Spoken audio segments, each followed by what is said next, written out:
వరంగల్ భద్రకాళి అమ్మవారి ఆలయంలో శ్రావణమాస 2వ శుక్రవారం పూజలు అత్యంత వైభవంగా జరుగుతున్నాయి. భక్తులు భారీగా తరలివచ్చి అమ్మవారి దర్శనం చేసుకుంటున్నారు. అమ్మవారికి చీరే సారెతో పాటు ఒడిబియ్యం పోసి మొక్కులు చెల్లించుకుంటున్నారు. భారీ సంఖ్యలో భక్తులు రావడంతో ఎటువంటి ఇబ్బందులు కలగకుండా ఆలయ అధికారులు ప్రత్యేక ఏర్పాట్లు చేశారు. శ్రావణ మాసంలో తప్పనిసరిగా అమ్మవారిని దర్శనం చేసుకుంటారంటున్న భక్తులతో మా ప్రతినిధి నరేందర్ ఫేస్ టు ఫేస్ చూద్దాం. భద్రకాళి పాహిమాం, మహంకాళి పాహిమాం, మా సరస్వతి పాహిమాం, మహాలక్ష్మి పాహిమాం అంటూ ఇవాళ శ్రావణ మాసం 2వ శుక్రవారం భక్తులు భారీగా భద్రకాళి అమ్మవారిని దర్శనం చేసుకొని పునీతులు అవుతున్నారు. ప్రత్యేకత ఏంటంటే ఈ శ్రావణ మాసం రోజు అమ్మవారిని దర్శనం చేసుకుంటే సకల సౌభాగ్యాలు కలుగుతాయి, అష్టైశ్వర్యాలతో కుటుంబాలు వెలుగుతాయని చెప్పేసి ఒక ప్రగాఢ నమ్మకంతో ఇవాళ భక్తులంతా కూడా ఉదయం 5 గంటల నుండి భారీగా క్యూ లైన్లలో వచ్చి మరి దర్శనం చేసుకుంటున్నారు. చూసినాం ఇక్కడ భక్తులు భారీగా ఉన్నారు. వారిని అడిగి తెలుసుకుందాం ఏంటి అసలు అమ్మవారి ప్రత్యేకత ఏంటి, ఇవాళ దర్శనం చేసుకోవడంలో ఇంత ప్రాముఖ్యత చూపిస్తున్నారు, ఎందుకంటే అమ్మవారి మీద దృష్టి ఎక్కువగా భక్తులు పెడుతుంటారు. ఈ శ్రావణ మాసం ప్రత్యేకత సంతోషంగా ఉంటుందండి. కోరిన కోరికలు తీర్చే అమ్మ అంటారండి. మాకు చాలా ఇష్టం అండి అమ్మవారు. చూసినాం అందరు కూడా అమ్మవారిని మొక్కిన కోరికలు ప్రతి ఒక్కటి కూడా తీరుతాయని ఒక అమ్మవారి దగ్గరకు దర్శనం చేసుకుంటాము అని చెప్పి చెప్తున్న పరిస్థితి ఉంది. అందరు కూడా చూస్తున్నాం భద్రకాళి అమ్మవారిని కొనియాడుతూ అమ్మవారిని దర్శనం చేసుకుంటున్నారు. చెప్పండి అమ్మ, ఏంటి అమ్మవారి ప్రత్యేకత ఏంటమ్మా? చాలా మంచిది, మహిమగల తల్లి.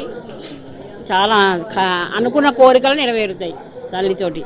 చూస్తున్నాం ప్రతి ఒక్కరి నోట అదే మాట, అమ్మవారిని కోరుకున్న కోరిక ప్రతి ఒక్కటి నెరవేరుతుంది. ఏదైతే మనం కావాలని మనసులో ఉన్న బాధలు చెప్పుకున్నా కూడా ఆ తల్లి తీరుస్తుంది అని చెప్పేసి అందరూ చెప్తున్న మాట. చెప్పండి అమ్మా, అమ్మవారిని ఏ విధంగా కొనియాడుతూ ఉంటారు? ఈ శ్రావణ మాసంలో ప్రత్యేకంగా అమ్మవారిని దర్శనం చేసుకుంటే ఏమవుతుంది అని చెప్పేసి మీకు విశ్వాసం? అమ్మవారిని మొక్కుకున్న ప్రతిదీ తీరుస్తుందని మా నమ్మకం.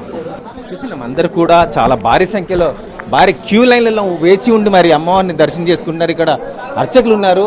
ఏంటి స్వామి ఇవాళ ప్రత్యేకత ఏంటి, ఇంత భారీ సంఖ్యలో భక్తులు రావడం ఎందుకని అంటారు? భద్రకాళి శరణమమ సర్వమంగళ మాంగళ్యే శివే సర్వార్థ సాధకే శరణ్యే త్ర్యంబకే గౌరీ నారాయణి నమోస్తుతే.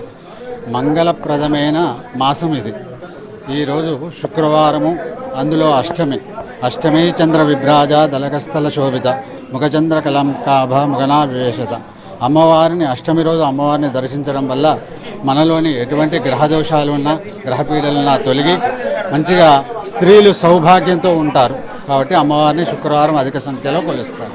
చూసినాం అమ్మవారు అష్టమి, దుర్గాష్టమి రోజు అమ్మవారిని పూజిస్తే ఎంత సకల సౌభాగ్యాలు కలుగుతాయా. అందులో ఈ శ్రావణ మాసం రావడం చాలా విశేషంగా ఇక్కడికి వచ్చి భక్తులంతా దర్శనం చేసుకుంటున్నారు అని చెప్తా ఉన్న పరిస్థితి. అందరూ కూడా అమ్మవారిని కొనియాడుతూ భారీ క్యూ లైన్లలో వేచి ఉండి మరి దర్శనం చేసుకుంటున్న పరిస్థితి. ఒక జిల్లా వాసులే కాకుండా సుదూర ప్రాంతాలకు వెళ్ళి ఇతర రాష్ట్రాలకు వెళ్ళి కూడా ఈ శ్రావణ మాసం రోజు భద్రకాళి అమ్మవారి దర్శనం కోసం భారీగా వస్తుంటున్న పరిస్థితి. మొత్తానికైతే అధికారులు కానీ ఇటు కమిటీ కానీ మంచి ఏర్పాట్లు చేసి ఎవరికి ఎలాంటి ఇబ్బంది కలగకుండా సకల సదుపాయాలు కల్పించారు. అందరికీ కూడా మంచి దర్శనం జరుగుతూనే ఉంది.